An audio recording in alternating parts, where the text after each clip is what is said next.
नमस्कार बच्चों, कैसे हैं आप सब? आशा करती हूँ आप सभी अच्छे होंगे, स्वस्थ होंगे, खुश होंगे और अपनी पढ़ाई भी अच्छे से कर रहे होंगे। तो जैसा कि आप सभी जानते हैं, मैं हूँ आपकी हिंदी की अध्यापिका और मैं स्वागत करती हूँ आप सभी का आईसीटी वर्चुअल क्लासरूम में। और आज हम यहाँ पर एकत्रित हुए हैं पढ़ने के लिए क्लास 8 की हिंदी, जिसमें हम पढ़ रहे हैं अपनी सेकंड बुक जिसका नाम है भारत की खोज और जिस बुक के लेखक हैं पंडित जवाहरलाल नेहरू जी।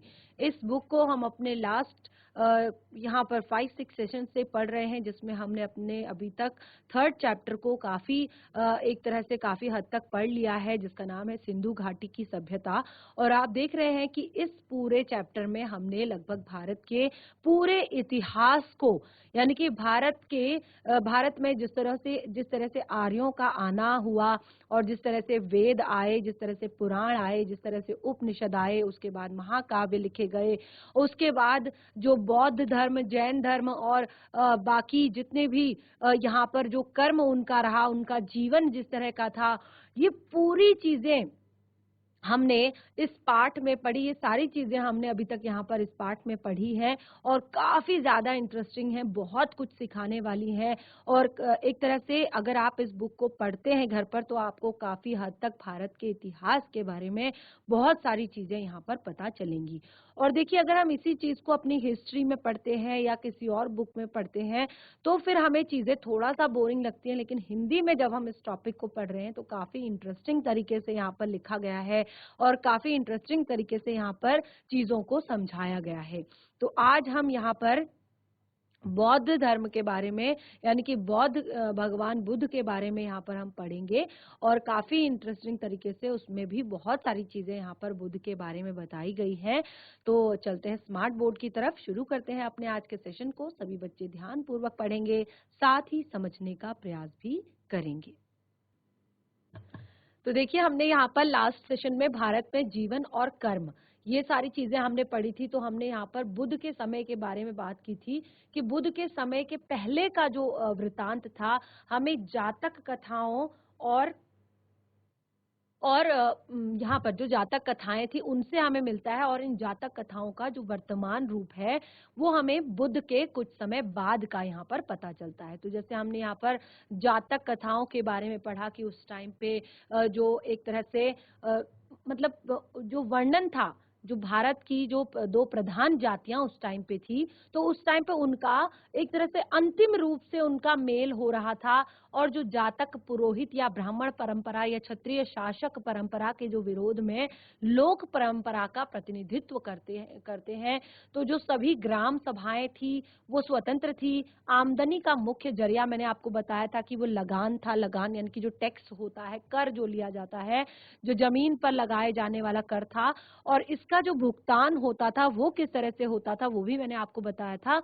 वो इस तरह से होता था कि क्योंकि जो किसान थे उनके पास, या जो आम जनता थी उनके पास बहुत सारा पैसा उस टाइम पे नहीं था, तो ये पैदावार की शक्ल में जो गल्ला होता था, जो सामान उगता था, जो पैदावार होती थी उसकी शक्ल में ये कर के रूप में दिया जाता था। और ये उपज के छठे भाग का, यानी कि जितनी भी उपज हुई है उसके छठा हिस्सा ये होता था। और क्योंकि उस टाइम की जो ये सभ्यता थी ये पूरी तरह से कृषि केंद्रित थी, यानी कि बहुत सारी चीजें यहाँ पर ज्यादा नहीं थी, कृषि सबसे मेन थी, तो उसी का यहाँ पर ये सारी चीजें उसी से की जाती थी। और यहाँ पर एक खास जो एक विभाजन था वो किया गया था जातकों का। और देखिए वो कैसा था कि यहाँ पर जो विशेष दस्तकारी से जुड़े हुए लोग थे, यानी कि अगर कोई कपड़ा बुनने वाला व्यक्ति है, या कोई लोहार है, या कोई सुनार है, या कोई बढ़ई है, या कोई अलग अलग जो लोग थे, तो उनका क्या किया गया था कि उनको ग्रुप्स में, यानी कि उनकी अलग अलग बस्तियां और अलग अलग गांव उनके बना दिए गए थे। एक तरह से उनको बांटा जाता था समुदायों में, एक तरह से आर्थिक ढांचा बनाया जाता था, एक समुदाय या गांव में बांटा जाता था, ग्राम समुदायों में उनको बांटा जाता था, जिसमें उनके ग्रुप होते थे। अगर कम लोग हैं तो 10-10 के ग्रुप भी बनते थे, अगर ज्यादा हैं तो कभी कभी 100-100 के ग्रुप भी बन जाया करते थे। तो यानी कि जो विभाजन होता था वो काम के अकॉर्डिंग होता था। जैसे मैंने आपको बताया कि जो दस्तकारी से जुड़े लोग हैं, यानी कि जो जिस प्रोफेशन से जुड़े लोग हैं, जैसे अगर सिलाई कढ़ाई बुनाई से जुड़े हुए लोग हैं तो उनको अलग रखा गया, बढ़ई है तो उसको अलग रखा गया, सुनार है तो उसको अलग रखा गया, और आपका जो कारपेंटर है या यानी कि जो लोहार है, जो लोहे का काम करता है, उसको अलग रखा गया, बढ़ई कारपेंटर जो होते हैं उनको अलग रखा गया। तो एक तरह से मुझे लगता है कि उस टाइम पे इसी तरह और पेशों के लोगों के गांव भी थे, यानी कि इनके अलावा भी जो बाकी पेशे होते हैं, ठीक है, अगर किसान है तो शायद उनके गांव अलग होते होंगे, अगर कोई पंडित है पुरोहिताई करता है तो उनके गांव अलग होते होंगे। तो इस तरह से जो खास पेशेवर लोगों के जो गांव थे वो आम तौर पर शहर में बसे हुए होते थे। जैसे मैंने यहाँ पर आपको बताया कि अगर कोई लोहार है या कोई बढ़ई है, ठीक है, तो इनके गांव कहाँ पर बसे होते थे? इनके गांव बसे होते थे शहर के पास। क्यों? क्योंकि क्या होता था कि वो अपने जो उत्पादन, जो भी चीजें वो बनाते थे, जो भी चीजें वो काम जो भी वो करते थे, जैसे कपड़े वाला भी अगर होगा तो वो जो भी काम करते थे वो उनका उनका जो उत्पादन होता था उसकी खपत जो है शहर की तरफ हो जाया करती थी, और शहर से वो अपनी बाकी जरूरतों का सामान जो है उन्हें मिल जाता था। और जो है पूरा गांव एक तरह से सहकारिता के उसूल पर काम करता था। सहकारिता यानी कि साथ में मिलकर काम करना, बड़े बड़े ठेके मिलते थे, और शायद इसी तरह अलहद रहने और संगठित होने से जाति प्रथा का विकास भी हुआ होगा और वही विस्तार भी हुआ। अलहद रहने से, क्योंकि सबको क्या कर दिया, अलग अलग उनके काम के अकॉर्डिंग उनको बांट दिया गया, और शायद इसी कारण जो है जाति प्रथा का विकास और विस्तार भी हुआ होगा। जैसे अलग अलग जातकों में जो सौदागरों की समुद्री यात्राओं के हवाले भरे हुए थे, रेगिस्तान के से पार करके वो अलग अलग जगहों पर जाते थे, और जैसे बहुत सारा, यानी कि इनका काफी दूर तक इनका जाना था, जैसे गांधार, मध्य एशिया, कारवां ये लोग जाया करते थे। और नीचे की तरफ से अगर अगर बंगाल की खाड़ी की तरफ से देखा जाए तो बेबीलोन, फारस की खाड़ी को ये जाया करते थे। और अगर बनारस, जो जातकों के अनुसार जो निचले तरफ की, जैसे दक्षिण की तरफ के, वो बड़े बनारस, पटना, चंबा, भागलपुर दूसरे स्थानों समुद्र की ओर जाते थे, और दक्षिण के बंदरगाहों से लंका और मलय टापू तक जाते थे। तो ये सारी चीजें हमने अपने लास्ट सेशन में पढ़ी थी, और किस तरह से सिकंदर के आने से पहले जो पूरा भारत था, यूनान के बीच किसी न किसी तरह का संपर्क जो है लगभग हो चुका था, और काफी ज्यादा औषध विज्ञान की पाठ्य पुस्तकें भी यहाँ पर थी, और उनमें बहुत सारी चीजें, जैसे मैंने आपको बताया कि काफी सारी बीमारियों का जिक्र भी उनमें था, और उनकी किस तरह से पहचान की जाए और कैसे उनका इलाज किया जाए, ये सारी भी चीजें थी। तो इनमें शल्य चिकित्सा था, प्रसूत विज्ञान था, स्नान, पथ्य, सफाई बच्चों की खिलाने, बच्चों को खिलाने और चिकित्सा के बारे में शिक्षा का विषय यहाँ पर था। तो काफी सारी चीजें यहाँ पर थी, और ये बौद्ध और जैन धर्म का प्रभाव जो है उसने अहिंसा को बल दिया था, यानी कि जो बौद्ध और जैन धर्म का प्रभाव था उस टाइम पे उसने अहिंसा को बल दिया था, अहिंसा को अपनाने को उन्होंने कहा था। और साथ ही जो महाकाव्य है, महाकाव्यों के युग में अक्सर अक्सर वनों को एक तरह के विश्वविद्यालयों का जिक्र किया गया है, यानी कि आपने देखा होगा कि पहले के जो लोग थे, जैसे हम बार बार डिस्कस करते हैं यहाँ पर, कि वो क्या करते थे, गुरुकुल में जाकर पढ़ा करते थे, यानी कि वन में जाते थे, वहां पर उनका गुरु का आश्रम होता था, और वहां पर जाकर वो पढ़ाई करते थे, शिक्षा दीक्षा लेते थे। और साथ ही एक तरह से उनको पढ़ाई के साथ साथ वहां पर उन्हें सैन्य प्रशिक्षण भी मिलता था, यानी कि वेदों का, पुराणों का, उपनिषदों के ज्ञान के साथ साथ उनको वहां पर सैन्य प्रशिक्षण भी मिलता था, यानी कि अपनी सुरक्षा के लिए जैसे तीर चलाना और तलवारबाजी करना, बहुत सारी चीजें, निशाना साधना, ये सारी चीजें उन्हें सिखाई जाती थी। और इन वनाश्रमों को देखिए इसलिए ज्यादा पसंद किया जाता था, जो वन में आश्रम होते थे, क्योंकि यहाँ पर जो शहरी जीवन था, ठीक है, शहरी जीवन के आकर्षण से बचाकर विद्यार्थियों के लिए एक नियमित ब्रह्मचर्य का जीवन उन्हें बिताना होता था, ब्रह्मचर्य अपनाना होता था। एक तरह से वहां पर भगवान का भजन, पूजन, और एक तरह से उन्हें हर चीज में निपुण किया जाता था, आध्यात्मिक बनाया जाता था, कौशल युक्त बनाया जाता था। तो उनसे अपेक्षा की जाती थी कि फिर उसके बाद जब वो मतलब ऐसा उनको बना दिया जाता था कि जब वो वापस घर लौटें तो वो गृहस्थ और नागरिक जीवन बिताएं, यानी कि एक प्रॉपर तरीके से अच्छा जो गृहस्थ जीवन होता है, नागरिक जीवन होता है, वो बिताएं।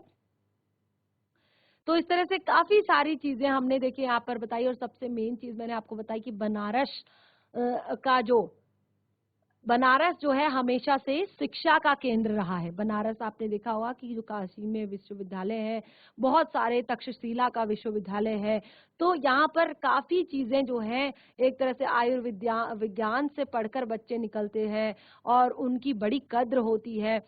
तो इस तरह से यहाँ पर तक्षशिला बुद्ध से पहले, यानी कि जो बुद्ध हैं उनसे पहले का ये शिक्षा पद्धति का विश्वविद्यालय था, और बौद्ध काल में यह ज्ञान का केंद्र भी बन गया। धीरे धीरे जो बौद्ध काल था उसमें तो फिर ये ज्ञान का केंद्र भी बन गया, और सारे भारत और सीमा पार से बौद्ध विद्यार्थी यहाँ पर खींचे चले आते थे। मौर्य साम्राज्य जो था उत्तर पश्चिम सूबे का मुख्यालय था। और देखिए इस तरह से काफी सारी चीजें देखिए हमने यहाँ पर लास्ट सेशन में पढ़ी थी, और फिर हम आए थे महावीर और बुद्ध, ठीक है, बुद्ध की वर्ण व्यवस्था पर। तो देखिए यहाँ पर जो ये मथुरा से प्राप्त महावीर की लगभग 3री शताब्दी ईस्वी की एक मूर्ति है। 3री शताब्दी देखिए। तो जैन धर्म और बौद्ध धर्म दोनों ही वैदिक धर्म से कटकर अलग हुए हैं। जो जैन धर्म है और बौद्ध धर्म है, ये दोनों ही वैदिक धर्म से कटकर अलग हुए हैं। जो वैदिक धर्म है उससे कटकर ये अलग हुए हैं, जैन धर्म और बौद्ध धर्म, और ये उन्हीं की शाखाएं भी हैं, ठीक है ना। ये उन्हीं की शाखाएं हैं, पर उन्होंने वेदों को प्रमाण नहीं माना है। तमाम बातों में सबसे बुनियादी बात यह है कि आदि कारण के बारे में वे या तो मौन हैं या उसके अस्तित्व से इनकार करते हैं। दोनों अहिंसा पर बल देते हैं और ब्रह्मचारी भिक्षुओं और पुरोहितों के संघ बनाते हैं। उनके नजरिए एक हद तक यथार्थवादी और बुद्धिवादी होते हैं। जैन धर्म एक बुनियादी सिद्धांत है। जो जैन धर्म है ये एक बुनियादी सिद्धांत है कि सत्य हमारे दृष्टिकोण के सापेक्ष में होता है। इसमें जीवन और विचार में तपस्या के पहलू पर बल दिया गया है। जैन धर्म के संस्थापक जो हैं वो महावीर और बुद्ध समकालीन थे, और दोनों ही क्षत्रिय थे। बुद्ध की मृत्यु ईसा पूर्व 544 में 80 वर्ष की आयु में हुई, और तब भी बुद्ध संवत शुरू हुआ, और तभी से बौद्ध संवत जो है शुरू हुआ। इतिहासकारों के ने बाद की तारीख यानी कि ईसा पूर्व 487 दी। जो इतिहासकार थे उन्होंने इसकी जो तारीख है वो ईसा पूर्व के दी, यानी कि 487 की दी। और ये अजीब संयोग है कि मैं ये पंक्तियां बौद्ध संवत 2488 की पहली तारीख को वैशाखी की पूर्णिमा के दिन लिख रहा हूं। तो देखिए ये यहाँ पर नेहरू जी कहते हैं कि ये इतिहासकारों ने अलग अलग तारीखें दी इसके बारे में, और वो कहते हैं कि ये बहुत ही अजीब संयोग है कि मैं इन पंक्तियों को बौद्ध संवत के 2488 की पहली तारीख को पूर्णमासी के दिन लिख रहा हूँ। बौद्ध साहित्य में लिखा है कि बुद्ध का जन्म वैसाख यानी कि जो मई जून के महीने में इसी पूर्णिमा के दिन हुआ था। जो बुद्ध पूर्णिमा है उसी दिन हुआ था, और इसी तिथि को उन्हें बौद्ध भी प्राप्त हुआ था। और वो कहते हैं जन्म भी इसी तिथि को हुआ था उनका, और मृत्यु भी इसी तिथि को हुई थी, और अंत में उनका निवारण भी इसी तिथि को हुआ था। तो देखिए जो बुद्ध में लोक प्रचलित धर्म, अंधविश्वास, कर्मकांड एवं पुरोहित प्रपंच और उनके साथ जुड़े निहित स्वार्थों पर हमला करने का साहस था। जो बुद्ध है वो क्या करते थे, जितने भी लोक प्रचलित धर्म हैं, लोगों में प्रचलित जितने धर्म हैं और उन धर्मों से जुड़े हुए अंधविश्वास हैं, कर्मकांड हैं, पुरोहित प्रपंच हैं, और उनके साथ जो उनका जो निहित स्वार्थ निहित है उस पर हमला करने का साहस था। उन्होंने आध्यात्मिक धर्म वैज्ञानिक नजरिए तथा चमत्कारों, अलौकिक व्यापारों आदि की भी निंदा की। उन्होंने जो आध्यात्मिक धर्म वैज्ञानिक नजरिए हैं उनकी, तथा जितने भी चमत्कार किए जाते हैं उनकी, और अलौकिक व्यापारों आदि की निंदा की। उन्होंने कहा कि ऐसा कुछ नहीं होता। उनका आग्रह तर्क, विवेक और अनुभव था। उनका जो आग्रह था वो कहते थे कि तर्क करो, किसी भी चीज के लिए आप तर्क करो, विवेक, अपना दिमाग जो है, अपना विवेक जो है उसको यूज करो, अनुभव जो आपने जीवन में अनुभवों से सीखा है वो आपका सत्य है। देखिए काफी अच्छी चीजें उन्होंने यहाँ पर बताई थी। और उनका बल नैतिकता पर था। जो मनुष्य के अंदर नैतिकता होती है उनका बल जो है मुख्य रूप से नैतिकता पर था। और उनकी पूरी जो पद्धति थी, देखिए आप देख सकते हैं यहाँ पर तक्षशिला में बनी एक बुद्ध की प्रतिमा, बहुत ही सुंदर प्रतिमा देखिए बुद्ध की। ये तक्षशिला जो विश्वविद्यालय है वहां पर ये बनी हुई है। तो इनका जो सबसे मेन उनकी पद्धति जो थी, किसकी, वो बौद्ध की पद्धति थी, वो मनोवैज्ञानिक विश्लेषण की थी। ऐसा मनोविज्ञान जिसमें आत्मा के लिए कोई जगह नहीं थी। बुद्ध ने वर्ण व्यवस्था पर सीधा वार तो नहीं किया, लेकिन अपनी संघ व्यवस्था में उन्हें कोई इस तरह का कोई स्थान नहीं दिया। यानी कि उन्होंने कभी भी वर्ण व्यवस्था पर बात नहीं की, कभी भी उन्होंने वर्ण व्यवस्था को नहीं माना। लेकिन ये एक विचित्र और महत्वपूर्ण, यहाँ पर एक तरह से उन्होंने अपने संघ में इसे कोई भी वर्ण व्यवस्था को कोई भी स्थान नहीं दिया। और देखिए वो कहते हैं ये एक विचित्र बात है और महत्वपूर्ण बात है कि जितने भी भारतीय इतिहास के लंबे दौर में पुरोहित प्रपंच और वर्ण व्यवस्था की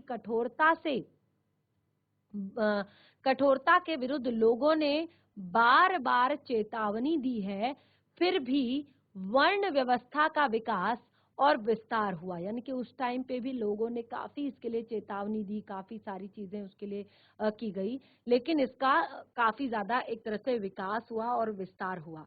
इसने भारतीय जीवन को के हर पहलू को अपने शिकंजे में जकड़ लिया। जो भारतीय जीवन का हर पहलू है उसे अपने शिकंजे में जकड़ लिया।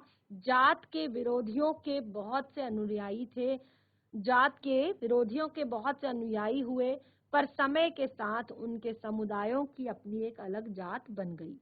जैन धर्म जो अपने मूल धर्म के विरोध में खड़ा था, जैन धर्म जो था जो अपने मूल धर्म के विरोध में खड़ा था, जात के प्रति सहिष्णु था, खुद उसने अपने को उसके अनुरूप बना लिया था, इसीलिए आज भी यह जिंदा है और जारी है, तो लगभग हिंदू धर्म की एक शाखा के रूप में। बौद्ध धर्म ने जाति व्यवस्था को स्वीकार नहीं किया। जो बौद्ध धर्म था उसने जाति व्यवस्था को स्वीकार नहीं किया और वो अपने विचारों और दृष्टिकोण में ज्यादा स्वतंत्र रहा। अतः वह भारत से बाहर निकल गया और गो की भारत और हिंदूवाद पर उसका गहरा प्रभाव पड़ा। तो देखिए यहाँ पर बौद्ध धर्म के लिए कहा है कि बौद्ध धर्म जो है जाति व्यवस्था को उसने नहीं स्वीकारा और वो अपने विचारों में बहुत ज्यादा स्वतंत्र रहा और इसीलिए वो भारत से बाहर भी निकल गया। किंतु भारत और हिंदूवाद पर उसका गहरा प्रभाव पड़ा। अब देखिए बौद्ध की शिक्षा, ठीक है, ये देखिए यहाँ पर सारनाथ स्तूप, बौद्ध ने अपना सर्वप्रथम जो है उपदेश यहीं पर दिया था। सारनाथ के स्तूप में बौद्ध की शिक्षा, बौद्ध जो है उनकी शिक्षा, बुद्ध का संदेश उन भारतीयों के लिए बहुत नया और मौलिक था जो ब्रह्म ज्ञान की गुत्थी में डूबे रहते थे। जो बुद्ध जी भगवान ने संदेश दिया तो उन भारतीयों के लिए बहुत ज्यादा नया था, बहुत ज्यादा मौलिक था, जो ब्रह्म ज्ञान की गुत्थियों में डूबे थे। बुद्ध ने अपने शिष्यों से कहा, सभी देशों में जाओ और इस धर्म का प्रचार करो। इस धर्म में सभी जातियां आकर इस तरह मिल जाएंगी जैसे समुद्र में नदियां। उन्होंने सबके लिए करुणा का, प्रेम का संदेश दिया और इस संसार में घृणा का अंत घृणा से नहीं होता और घृणा का अंत प्रेम से होता है। उन्होंने ये संदेश दिया कि इस संसार में जो घृणा है, यानी कि अगर आपसे कोई घृणा करता है, आपको कोई पसंद नहीं करता, आप एक तरह से आपको कोई अच्छा नहीं मानता, तो ऐसा नहीं कि आप भी उससे घृणा करो या उससे एक तरह से रूडली बिहेव करो। तो यहाँ पर उन्होंने कहा कि घृणा का अंत प्रेम से होता है, यानी कि अगर आपको लगता है कि कोई आपको इग्नोर करता है, आपसे बात नहीं करता, आपको अच्छा नहीं बताता, लेकिन अगर आप उसको लगातार उससे बात करेंगे, उससे अच्छे से बात करेंगे, उसको रिस्पेक्ट करेंगे, तो एक दिन उसका खुद का जो घमंड है वो टूट जाएगा। मनुष्य को क्रोध पर दया से और बुराई पर भलाई से काबू पाना चाहिए। जिसको क्रोध हो उस पर दया से और बुराई पर भलाई से काबू पाना चाहिए। यह सदाचार और आत्म अनुशासन का आदर्श था। युद्ध में भले ही कोई 1000 आदमियों पर विजय पाले, पर जो अपने पर विजय पाता है, देखिए ये सबसे बड़ी बात यहाँ पर बुद्ध ने कही है कि युद्ध में तो भले ही आप 1000 लोगों पर विजय पालें, लेकिन जो अपने पर विजय पा लेता है वही सच्चा विजेता होता है। अब आप कहेंगे कि अपने पर विजय पाना क्या होता है? ठीक है, अपने पर विजय पाना अर्थात हर चीज में अपनी इंद्रियों को कंट्रोल में रखना। जिस तरह से हमें कहीं किसी भी चीज पर जो है लालच नहीं करना है, लोभ नहीं करना है, मोह नहीं करना है, ज्यादा जो है क्रोध नहीं दिखाना है। तो कोई भी ऐसी स्थिति जिस पर हम अति ना हो, ठीक है ना, तो वही है अपने आप पर अनुशासन। ठीक है, कि एक तरह से जो अपने पर विजय पा लेता है, अपनी इच्छाओं को कंट्रोल कर लेता है, अपने जो सारी चीजें एक तरह से, जैसे मैंने कहा, अपने लोभ पर, अपने मोह पर, अपने काम पर, अपने क्रोध पर, हर चीज पर जो कंट्रोल कर लेता है वही सच्चा विजेता होता है। क्योंकि अगर ये सारी चीजें, अगर लोभ, मोह, काम, क्रोध, इन सब पर अगर आपने विजय पा ली, तो फिर आपके लिए संसार की बहुत सारी चीजें तो निरर्थक हो जाएंगी, यानी कि आपको उनकी जरूरत ही नहीं होगी। तो अगर आपको उनकी जरूरत नहीं होगी तो क्या होगा कि आप उसके लिए लड़ेंगे नहीं, यानी कि आप उसके लिए हाथ पैर नहीं मारेंगे, आप उसके लिए अहिंसा नहीं करेंगे, आप उसके लिए किसी से एक तरह से किसी को काम नहीं देंगे। तो बहुत सारी चीजें इस तरह से हो जाती हैं। मनुष्य की जाति जन्म से नहीं केवल कर्म से तय होती है। मनुष्य की जाति जो है उसके जन्म से नहीं बल्कि कर्म से होती है, जो कि आपने एक दोहा भी पढ़ा होगा कि ऊंचे कुल का जन्मिया जे करनी ऊंच न होए।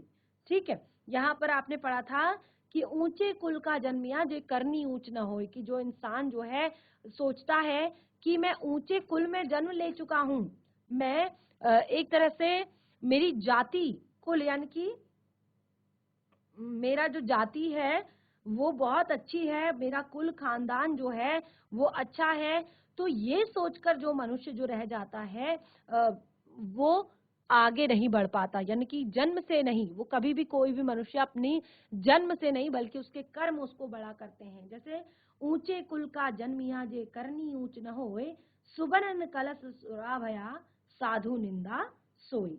ठीक है, तो यहाँ पर अर्थात कि ऊंचे कुल में जन्म लेने से आप बड़े नहीं बन जाते जब तक आपकी करनी, यानी कि आपका कर्म जब तक आपका बड़ा नहीं है। ठीक है, तो यहाँ पर आपका जो जन्म, जो आपकी जाति है वो आपके कर्मों से तय होती है। और उन्होंने यह भी उपदेश दिया कि किसी न किसी धर्म के समर्थन के आधार पर ना तो ईश्वर या परलोक का हवाला दिया जाएगा, और उन्होंने विवेक, तर्क और अनुभव का सहारा लिया और लोगों से कहा कि वे अपने मन के भीतर की सत्य की खोज करें। सत्य की जानकारी के अभाव में सब दुखों का कारण है। यानी कि अगर इंसान को सत्य की अनुभूति नहीं है, अगर इंसान सच की अनुभूति नहीं कर पाता, अगर इंसान सच को नहीं सहन कर पाता, तो वही है सब दुखों का कारण। सच अर्थात उसको यथार्थ में जीना है, आज में जीना है, और उन सब चीजों को स्वीकार करना है जो उसके पास है। ठीक है, तो इससे क्या होगा कि वो अगर सच्चाई को सामने रखेगा, सच सच उसको पता होगा, तो वो कभी भी दुखी नहीं होगा। ईश्वर या परम ब्रह्म का अस्तित्व है या नहीं, उन्होंने नहीं बताया। देखिए अपने ज्ञान में उन्होंने कहीं पर भी ये नहीं बताया कि ईश्वर या कोई परम ब्रह्म है या नहीं। वे ना तो उसे स्वीकार करते हैं और ना ही इनकार। वो कहते हैं कि ना तो मैंने उसे कभी स्वीकार किया है और ना ही कभी इनकार उसके लिए किया है। वो कहते हैं जहां जानकारी संभव नहीं वहां निर्णय नहीं देना चाहिए। देखिए बहुत ही सुंदर उन्होंने एक लाइन कही है, जहां जानकारी संभव नहीं वहां निर्णय नहीं देना चाहिए। यानी कि अगर आपको किसी चीज की नॉलेज नहीं है, अगर आपको किसी भी बात का, किसी भी चीज का जो है पूरा पूरा ज्ञान नहीं है, तो फिर आपको उस बात पर निर्णय देने का कोई भी हक नहीं है। उस बात का निर्णय आपको नहीं देना चाहिए। और इसीलिए वो कहते, इसीलिए हमें अपने आप को उन्हीं चीजों तक सीमित रखना चाहिए जिन्हें हम देख सकते हैं और जिनके बारे में हमें निश्चित जानकारी हम हासिल कर सकते हैं। तो उन्होंने यहाँ पर क्या बताया, उन्होंने बताया कि हमें उन्हीं चीजों तक सीमित रहना है जिन चीजों को हम देख सकते हैं और जिनके बारे में हमें जानकारी है, जिन चीजों के बारे में हमें जानकारी है। ठीक है, तो आगे देखिए क्या कह सकते हैं। बुद्ध कहते हैं बुद्ध की पद्धति, जो बुद्ध हैं उनकी पद्धति मनोवैज्ञानिक विश्लेषण की पद्धति है। क्या है? मनोवैज्ञानिक विश्लेषण की पद्धति है। और इस बात की जानकारी हैरत में डाल देने वाली है कि आधुनातन विज्ञानों के बारे में उनकी दृष्टि कितनी गहरी थी। तो देखिए जैसे यहाँ पर काफी सारी चीजें मैंने क्लियर की, तो मैंने आपको बताया कि किस तरह से जो उनकी एक तरह से आधुनातन जो विज्ञान है उसके बारे में उनकी अंतर्दृष्टि जो है कितनी ज्यादा गहरी थी। जीवन में वेदना अर्थात दुख, और दुख पर बौद्ध धर्म में बहुत कुछ बल दिया गया है। जीवन की वेदना और उसके लिए जो बौद्ध धर्म है उसमें बहुत बल दिया गया है। बुद्धि ने जिन पर 4 आर्य सत्यों का निरूपण किया, बुद्धि ने जिन पर 4 आर्य जो सत्य हैं उनका निरूपण किया, उनका संबंध दुख का कारण और दुख के अंत की संभावना और उसके समाप्त करने के उपाय से, दुख की इस स्थिति के अंत से निवारण की प्राप्ति होती है। बुद्ध का मार्ग मध्यम था। जो बुद्ध है उनका मार्ग मध्यम था और अतिशय भोग और अतिशय तप के बीच का रास्ता है। ये क्या है? अतिशय भोग और अतिशय तप के बीच का रास्ता है। अपने शरीर को कष्ट देने के अनुभव के बाद उन्होंने कहा जो व्यक्ति अपनी शक्ति खो दे वह सही रास्ते पर नहीं बढ़ सकता। जो व्यक्ति अपनी शक्ति खो दे वो सही रास्ते पर नहीं बढ़ सकता। यह माध्यम मार्ग आर्यों का अष्टांग मार्ग था। यह मध्यम मार्ग आर्यों का अष्टांग मार्ग था।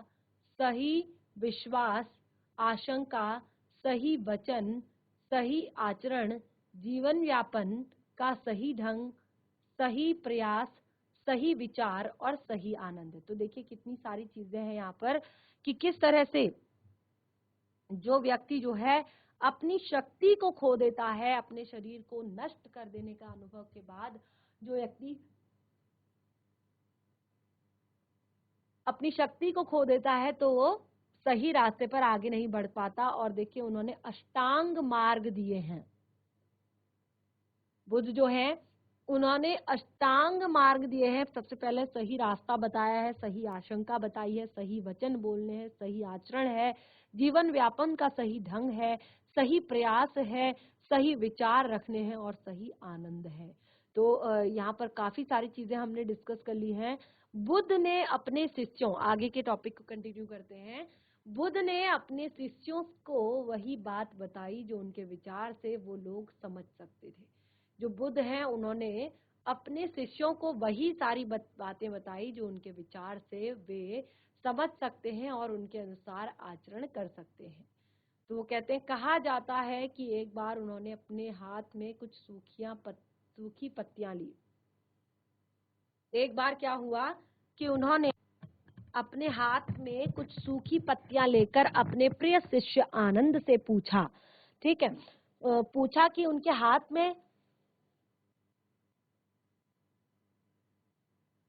हाथ में जो पत्तियां हैं तो उनके अलावा भी कहीं कोई है या नहीं। आनंद ने उत्तर दिया, पतझड़ की पत्तियां सब तरफ गिर रही हैं और वो इतनी है कि उनकी गणना नहीं की जा सकती। वो इतनी है कि गणना नहीं की जा सकती। तब बुद्ध ने कहा, इसी तरह मैंने तुम्हें मुट्ठी भर सत्य दिया है, किंतु इसके अलावा कोई हजार और सत्य ऐसे हैं जिनकी गणना नहीं की जा सकती। तो देखिए, बहुत सारी चीजों के विषय में उन्होंने यहाँ पर बताया। बुद्ध कथा, बुद्ध की जो कथा है उसके बारे में पढ़ते हैं। तो बुद्ध जो है की संकल्पना, जिसे प्यार से भरे अनगिनत हाथों ने पत्थर, संगमरमर और कांसे में ढालकर आकार दिया, भारतीयों के विचारों की समग्र आत्मा या कम से कम उसके एक तेजस्वी पक्ष का प्रतीक, कमल के फूल पर बैठे हुए शांत धीर, वासनाओं और लालसाओं से परे, इस संसार के तूफानों और संघर्षों से दूर पहुंच से इतने परे मालूम पहुंच से इतने परे मालूम होते हैं कि उन्हें पाना असंभव है, लेकिन जब हम उन्हें दोबारा देखते हैं तो उनकी आकृति, शक्ति जीवन से भरी बन पड़ती है।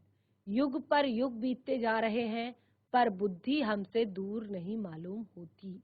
जो बहुत सारे युग जो है बीत गए हैं, पर वो कहते हैं कि बुद्धि हमसे बहुत दूर नहीं मालूम होती।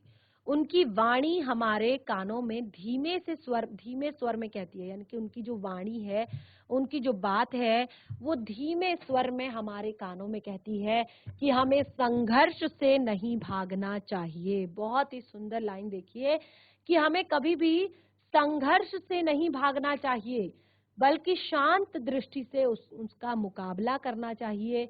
और बुद्ध के बारे में सोचते हुए आज भी हम एक जीती जागती थर थराहट पैदा करने वाली अनुभूति से गुजरते हैं। उस राष्ट्र और जाति के पास निश्चित ही समझदारी और आंतरिक शक्ति की गहरी संचित निधि होगी जो इस भव्य आदर्श को जन्म दे सकती है।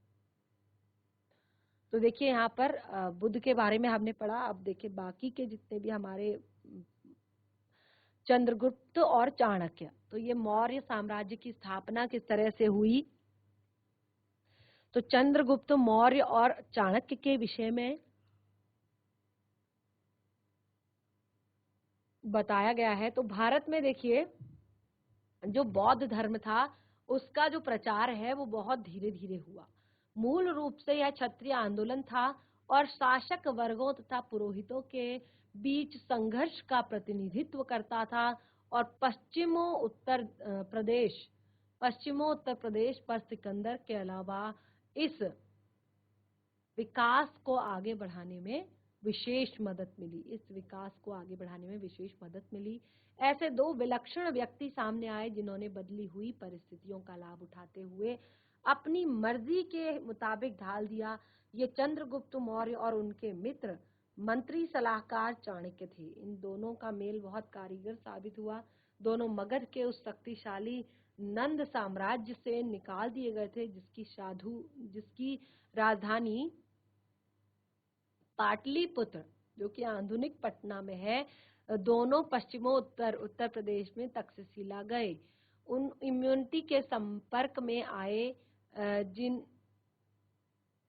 जिन्हें सिकंदर ने वहां नियुक्त किया है। तो देखिए, जो तक्षशिला था विद्यालय, वहां पर उन्होंने बहुत सारे लोगों को रखा।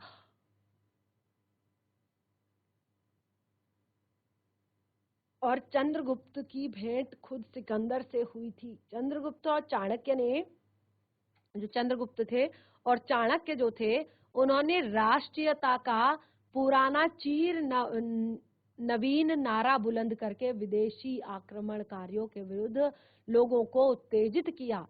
यूनानी सेना को छोड़कर तक्षशिला पर अधिकार कर लिया। राष्ट्रीयता की पुकार सुनकर बहुत से लोग चंद्रगुप्त के साथ हो गए और उन्होंने चंद्रगुप्त तक को साथ लेकर घटना तक पहुंच गया। सिकंदर के मृत्यु के 2 वर्ष बाद ही उसने इतिहास में पहली बार एक विराट केंद्रीय राज्य की स्थापना की। पाटलिपुत्र इस महान साम्राज्य की राजधानी थी।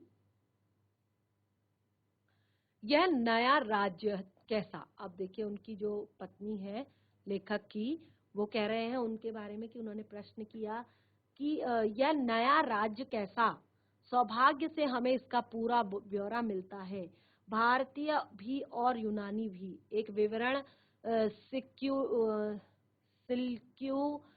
सिल्यूकस सिल्यूकस के राजदूत मेगस्तीन ने छोड़ा, और दूसरा है कि कौटिल्य का अर्थशास्त्र, जो कहीं अधिक महत्वपूर्ण राजनीतिक शास्त्र है और उसी समय की रचना है।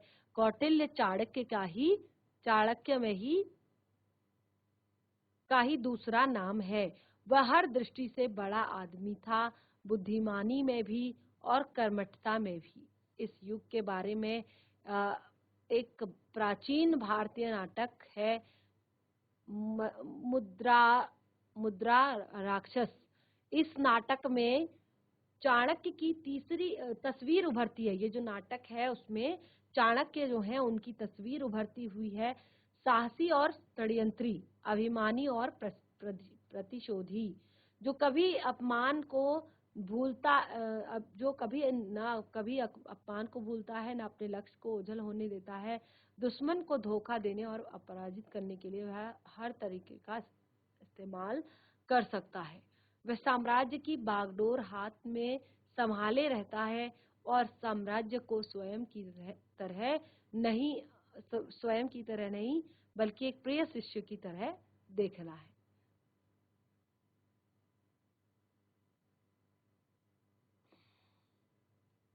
अपने जीवन में वह सदा एक तपस्वी है, यानी कि जो बुद्ध हैं वो अपने जीवन में सदा एक तपस्वी हैं। ऊंचे पदों की शान और शौकत में उन्हें कोई दिलचस्पी नहीं है। पूरी शपथ पूरी कर लेता है, जो जब वह अपनी शपथ पूरी कर लेता है और अपने उद्देश्य में सफल हो जाता है, तो सेवानिवृत्त होकर चिंतन मनन का जीवन बिताना चाहता है। तो अपने लक्ष्य को पूरा करने के लिए शायद कोई ही ऐसी बात रही हो जिसे करने में चाणक्य को किसी प्रकार का संकोच ना हो।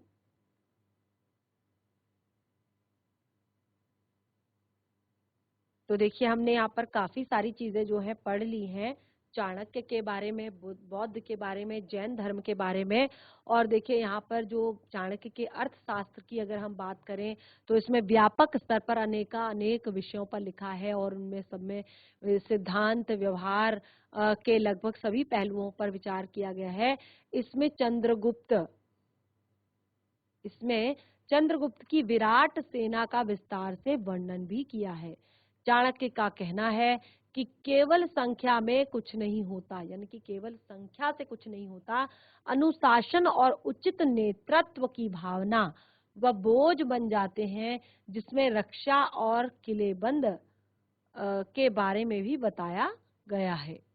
वास्तव में चकित अन्य विषयों के व्यापार और वाणिज्य, कानून और न्यायालय, नगर व्यवस्था, सामाजिक रीति रिवाज, विवाह और तलाक, स्त्रियों के अधिकार, कर और लगान, कृषि, खानों और कारखानों को चलाना, दस्तकारी, मीडिया, बागवानी, उद्योग धंधे, सिलाई और जलमार्ग से और जहाज पानी निगमे, जनगणना, मत्स्य उद्योग, कसाई खाने, जो पासपोर्ट और जेल शामिल है, सब शामिल है। इसमें विधवा विवाह को मान्यता दी गई और विशेष परिस्थितियों में तलाक को भी। अपने राज्याभिषेक, अब देखिए पहली बात तो यहाँ पर इस तरह का कोई मामला नहीं था, इस तरह की कोई चीजें नहीं थी, लेकिन धीरे धीरे परिस्थितियां जो है बदली, तो वहां पे उन्होंने फिर क्या किया, विवाह को मान्यता दी और उसके बाद विशेष परिस्थितियों में तलाक को भी मान्यता दे दी गई। तो अपने राज्याभिषेक के समय जो राजा था वो इस बात की शपथ लेनी पड़ रही थी कि वह प्रजा की सेवा करेगा, उसका सुख, उसकी प्रजा के सुख में, उसकी खुशहाली में, और और उसी को वह अच्छा समझेगा जो प्रजा को अच्छा लगेगा। उसे न ही खुद को अच्छा लगे, यदि राजा उत्साही होगा तो प्रजा समान रूप से उत्साही होगी। सार्वजनिक काम राजा की मर्जी के मोहताज नहीं होते। जो सार्वजनिक काम होते हैं वो किसी भी राजा की मर्जी के मोहताज नहीं होते, वे खुद स्वयं इनके लिए तैयार रहना चाहिए। यदि कोई राजा अनिश्चित तरीके से दूसरी प्रजा के अधिकार है कि उसे हटाकर किसी दूसरे की जगह बैठा दे। तो देखिए ये उसी का अधिकार है कि कोई अगर नहीं होता है तो उसकी जगह उठाकर दूसरे को बैठा दे।